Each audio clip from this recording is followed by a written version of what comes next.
Channel ada video kali ini saya akan membuat slime.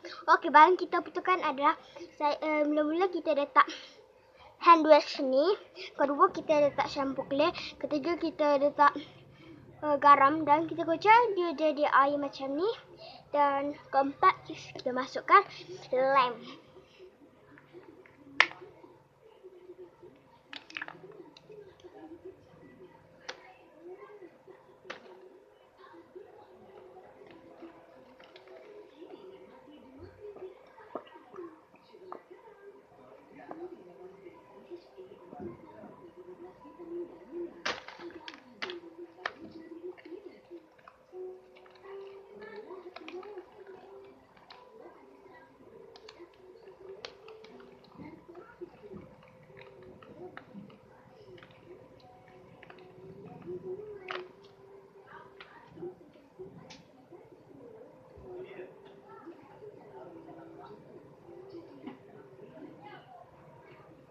Ya, masukkan sabuk-sabuk.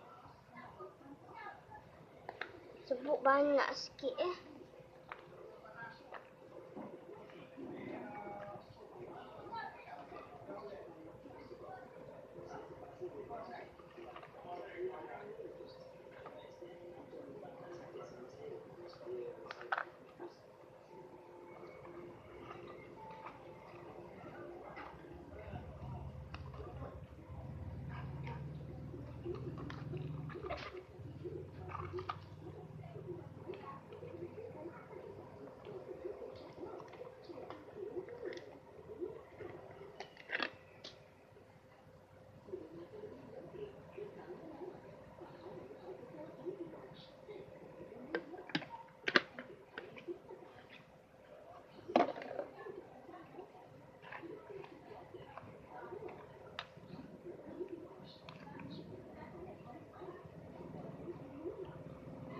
Okay, let's study.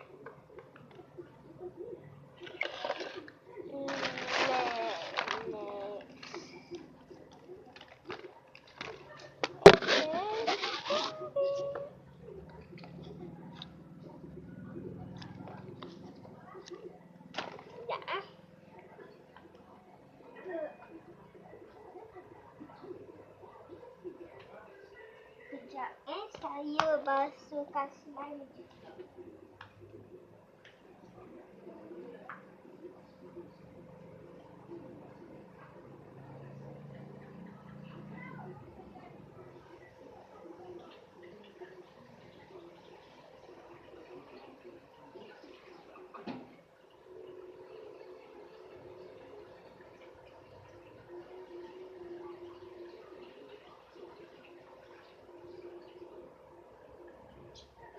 Ini hasil slime-nya. Ia agak keras. Okey. Itu hasil slime-nya. Bye-bye. Dadah.